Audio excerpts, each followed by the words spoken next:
General Requirements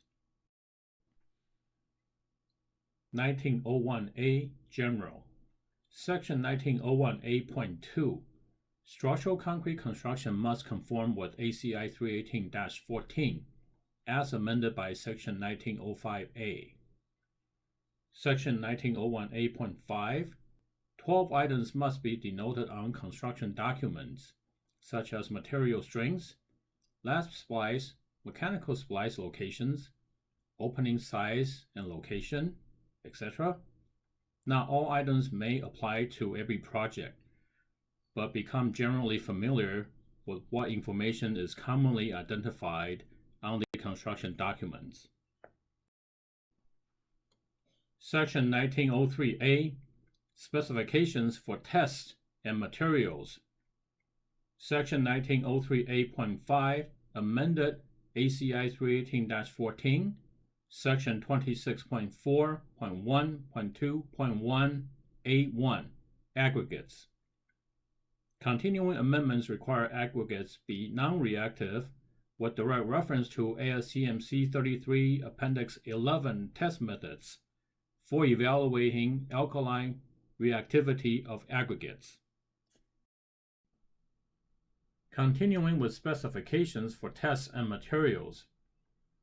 Cementitious materials follows ACI. Reporting requirements of cementitious materials, such as fly ash, slag, etc., are in ACI 318-14, Section 26.4.1.1.1a, and Table 26.4.1.1.1a. Fly ash limits in ACI 318-14, Section 26.4.1 and 26.4.2. See Table 26.4.2.2b. The goal is to promote green concrete. A word of caution on the use of concrete with high fly ash content. Fly ash will delay strength development of concrete. If the project uses mix design with high fly ash content, then the PI needs to review form removal requirements. If the project has post-tension decks and uses mix design with high fly ash content, the PI will need to communicate with the structural engineer record regarding elapsed time between concrete placement and stressing operation. This is because the anticipated high early strength will not take place with high fly ash content. Continuing with specifications for tests and materials. Section 1903A.7 Discontinuous steel fibers. Not permitted. Amendment continue. Section 1904A Durability requirements. Section 1904A.1 conforms to the durability requirements as referenced in ACI 318-14, Section 19.3. CBC Section 1905A.1.4 amended ACI 318-14, Section 11.2.4.1 Intersecting elements, walls. Minimum reinforcing requirements at intersection of walls with floors, columns, and footings are number 4 at 12-inch center minimum for each layer of wall reinforcement.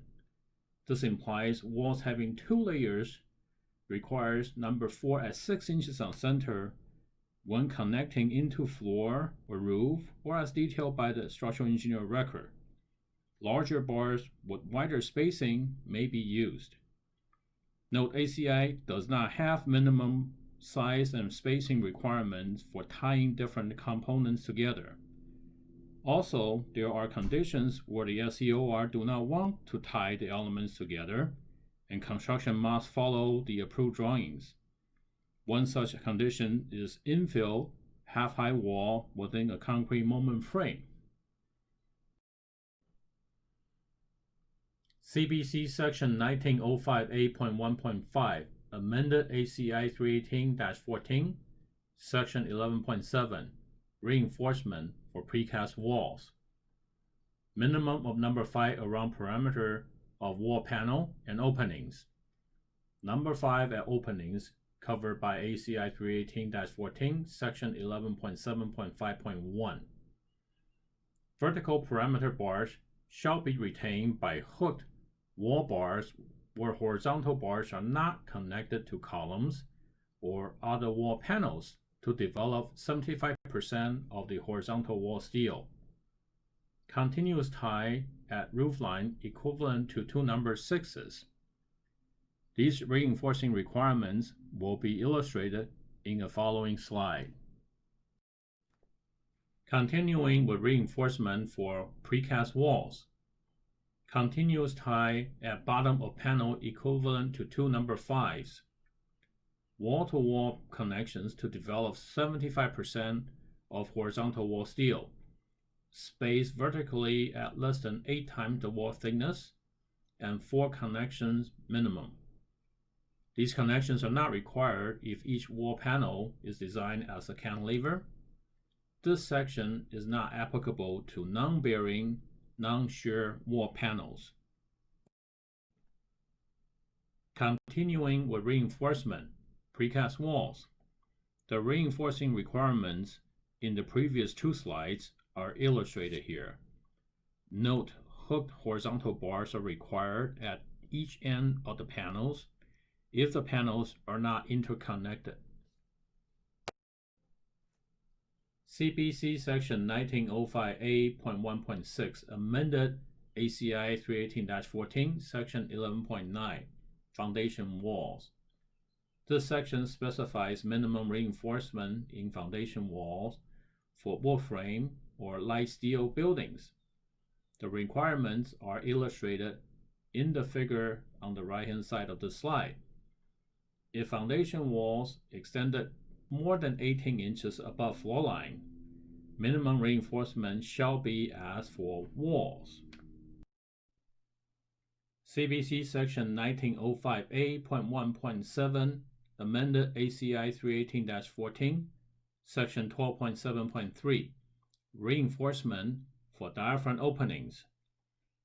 Same requirements as for walls. Number 5 minimum each layer around all diaphragm openings greater than 12 inches. Significantly larger diaphragm openings must be designed specifically by the structural engineer of record. CBC Section 1905A.1.9 amended ACI 318-14, Table 19.2.1.1, limits for F'(C). This section requires all concrete to have F'(C) greater than or equal to 3000 psi.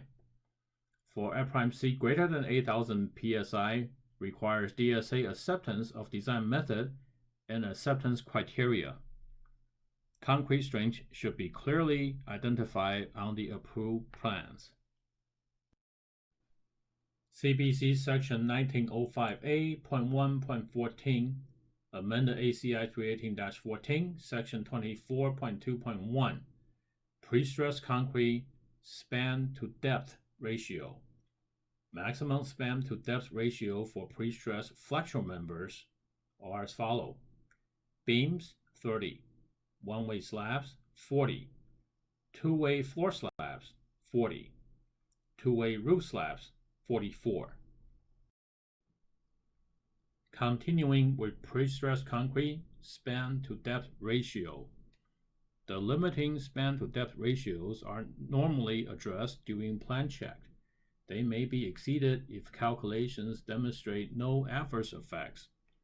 These limiting ratios may need to be reduced, as determined by vibration analysis, if the building has sensitive equipment present.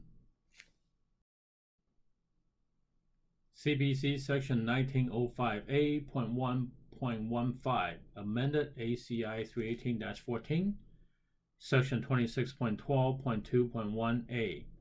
Sample frequency for each class of concrete placed each day shall not be less than once per day or once for each 50 cubic yard of concrete or 2,000 square feet of surface area for slab or walls. A test is average of 2 cylinders. Additional 7-day string samples taken for each class of concrete at beginning of concrete war or whenever mix or aggregate is changed. It should be noted that DSA sampling frequency is more stringent when compared to ACI. CBC Section 1906A, Structural Plain Concrete, not permitted. Section 1803A.5.9, Control Low Strength Material, CLSM, is not considered to be concrete. It is a self-compacting cementitious material used as backfill in lieu of compacted soil, composed of water, Portland cement, aggregates, and fly ash. Take a look at IR 18-1 for additional information.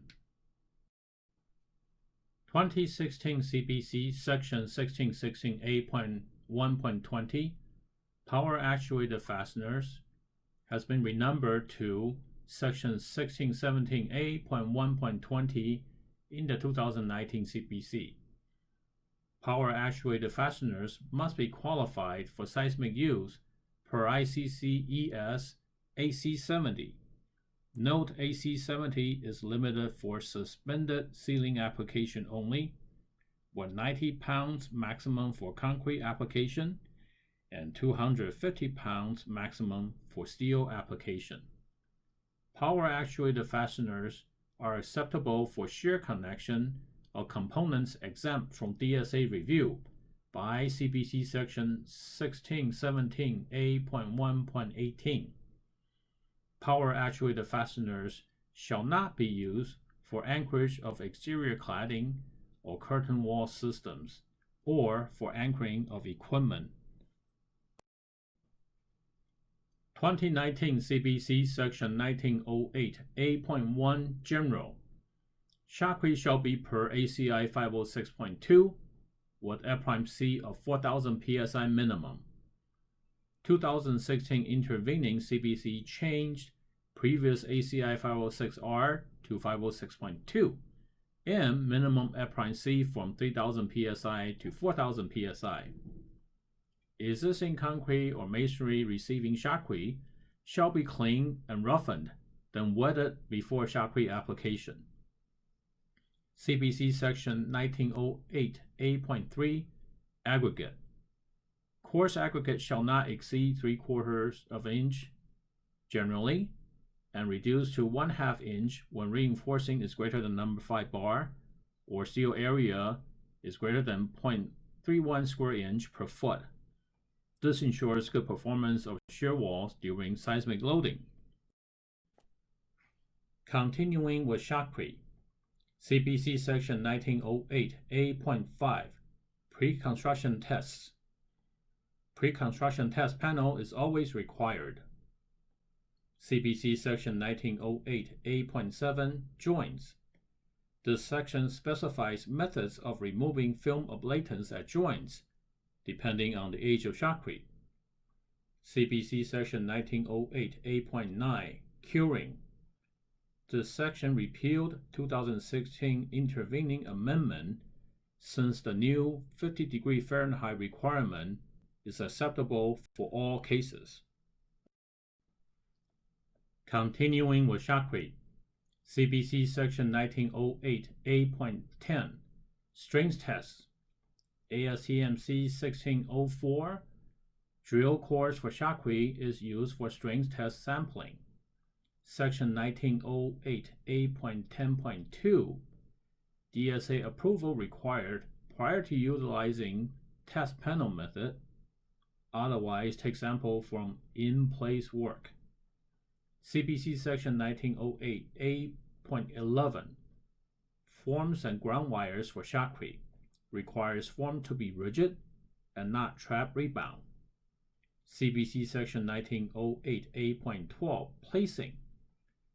Place shotcrete per both ACI 506R and ACI 506.2.